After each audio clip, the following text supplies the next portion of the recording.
Shalom Bapak Ibu Jemaat dikasih Tuhan, selamat hari Minggu. Mari kita akan merenungkan firman Tuhan pagi hari ini, kita berdoa. Bapa di sorga, di dalam nama Tuhan Yesus kami bersyukur. Karena hari ini kembali lagi kami boleh merayakan hari kemenangan di hari Minggu, tetapi juga kami hendak merenungkan firman-Mu. Mari ya Roh Kudus, buka hati pikiran kami, agar kami boleh dapat mengerti firman-Mu dan menjadi pelaku firman-Mu. Dalam nama Tuhan Yesus. Amin. Firman Tuhan kita terambil di dalam Matius 28 ayat 1 dan ayat 6 bagian A. Setelah hari Sabat lewat menjelang menyingsingnya fajar, pada hari pertama minggu itu, pergilah Maria Magdalena dan Maria yang lain menengok kubur itu. Ayat 6, ia tidak ada di sini sebab ia telah bangkit sama seperti yang telah dikatakannya. Itulah firman Tuhan yang menjadi dasar renungan kita pada hari ini. Tema kita hari ini Bapak Ibu adalah kebangkitan Kristus menjadikan hari Minggu adalah hari Sabat atau hari beribadah umat Kristen. Nah saudara, mengapa hari Minggu adalah hari beribadahnya seluruh umat Kristen dan juga Katolik di dunia ini? Bukankah sejak awal dalam perjanjian lama ibadahnya umat Tuhan itu adalah hari Sabat, hari Sabtu, hari ke-7. Bahkan dalam 10 hukum Allah ia dimasukkan sebagai hukum yang keempat. Katakan ingatlah dan kuduskanlah hari Sabat. Apakah tidak salah dan tidak menyimpang apabila kita nanti beribadah pada hari Minggu? Nah, untuk lebih jelasnya mari kita memperhatikan dan renungkan beberapa hal seperti ini. Yang pertama, bahwa beribadah hari Minggu adalah merupakan penggenapan atas hari Sabat. Mengapa kita beribadah di hari Minggu? Jawabannya adalah karena terkait dengan kebangkitan Yesus Kristus yang bangkit pada hari pertama minggu itu. Dan kebangkitan Yesus justru adalah penggenapan dan kemenangan atas hukum Taurat. Salah satunya adalah hukum Sabat atau hukum hari Sabat. Nah, Yesus Kristus ada dalam kuburan sepanjang hari Sabat yang disebut dengan Sabtu Sunyi. Segala yang perlu untuk melaksanakan perdamaian, keampunan, dan ketenangan di dalam makna Sabat telah dipenuhinya dan telah digenapinya di dalam sengsara, kematian, dan kebangkitan Yesus Kristus. Lalu sesudah hari Sabat, bangkitlah ia dari kuburan. Nah sekarang ia sendiri menjadi Sabat bagi kita. Ia bangkit pada hari pertama di dalam minggu itu. Itulah hari kebangkitannya. Itulah hari kemenangannya. Itulah hari yang mengatakan kepada kita bahwa perjanjian telah ditandatangani, bahwa pengampunan telah diselenggarakan dan terselenggarakan dengan tuntas dan baik, bahwa utang dosa telah lunas dibayar, dan bahwa hubungan dengan Allah bahkan sesama telah diperbaikinya, telah diperdamaikannya. Yesus Kristus adalah Sang Firman, Sang Pemberi hukum keempat itu yang sah. Dialah juga yang memenuhi titah keempat itu. Ia pun yang memberi interpretasi dan sekaligus sebagai eksekutor yang sah atas titahnya yang keempat itu. Tuhan Yesus berkata, bukannya manusia diadakan karena hari Sabat, melainkan hari Sabat itu diadakan karena manusia. Markus 2, 27-28. Nah saudara, sejarah manusia tidak dimulai dengan suatu hari kerja, tetapi dimulai dengan suatu hari kemenangan. Itulah Sabat sejati, yakni kebangkitan Kristus.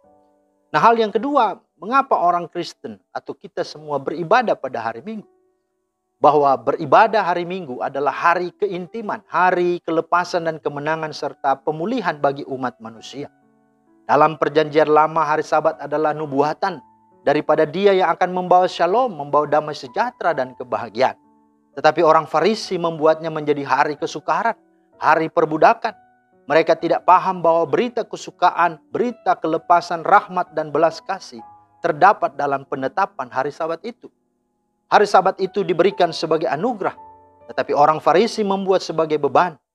Hari berkat menjadi hari laknat. Orang Farisi telah memagari titah keempat itu dengan ratusan peraturan buatan mereka sendiri dan ratusan ketetapan buatan manusia. Lebih-lebih lagi sesudah zaman pembuangan, mereka membuat suatu ketetapan bahwa orang dilarang merawat orang sakit pada hari Sabat. Pada hari Sabat orang dilarang memberi makan kepada hewan. dilarang menyalakan lampu, dilarang berjalan lebih dari jarak tertentu, bahkan dilarang ini dan dilarang itu. Karena itu Yesus pernah berargumen dengan mereka, apabila ada hewanmu terperosok di suatu jurang dan saat itu adalah hari Sabat, apakah engkau akan membiarkannya untuk tidak menolongnya? Mereka pun tidak mampu menjawab. Nah itulah saudara. Nah yang ketiga, mengapa orang Kristen dan Katolik beribadah pada hari Minggu? Bahwa beribadah hari Minggu adalah sudah menjadi tradisi dan kebiasaan umat Tuhan turun-menurun sejak zaman Yesus dan rasul-rasul serta zaman sekarang ini. Baik orang Kristen berasal dari kafir dan Yahudi sudah mempunyai kebiasaan berkumpul pada hari pertama, itulah hari Minggu, dan tidak pada hari Sabat. Dalam Yohanes 20 ayat 19 di sana dikatakan juga, Matius 28 ayat 1 yang sudah menjadi nas kita, Kisah Rasul 20 ayat 7, 1 Korintus 16 ayat 2. Tak lama kemudian orang-orang Kristen yang mula-mula itu menamai hari pertama itu adalah hari Tuhan. Dalam bahasa Yunani disebut Kuriake Hemera. Dalam bahasa Latin Dies Dominica. Sedangkan dalam bahasa Melayu Indonesia namanya adalah hari Minggu. Asal katanya dari kata Domingo. Bentuk Portugis dari kata Dominica. Tuhan. Itulah sebab, musabab dan asal muasal serta filosofisnya mengapa umat Kristen dan Katolik beribadah pada hari Minggu. Maka sebagai implikasi dan aplikasinya, mari kita syukuri. Karena hari Minggu juga adalah hari libur sedunia. Tidak menjadi hanya makna teologi, tapi itu juga menunjukkan hari di mana kita bisa bersama-sama menikmati Tuhan. Mari kita pakai dan gunakan hari Minggu tersebut bukan dengan rutinitas, formalitas, apalagi terpaksa dan bersungut-sungut. Melainkan dengan penuh syukur dan sukacita kita datang kepadanya. Dan mari kita beribadah dengan mempersembahkan tubuh kita sebagai persembahan yang hidup, yang kudus dan yang berkenan kepada Allah. Dan mari jangan kita sia-siakan kasih karunia yang Yesus sudah anugerahkan bagi kita. Dengan Dia bangkit untuk memberi hari Minggu untuk kita. Mari pakailah dan jadikanlah hari Minggu itu sebagai quality time kita dengan Tuhan, dengan sesama, dan juga dengan keluarga kita. Kiranya Tuhan memeteraikan firman dan memberkati kita semua.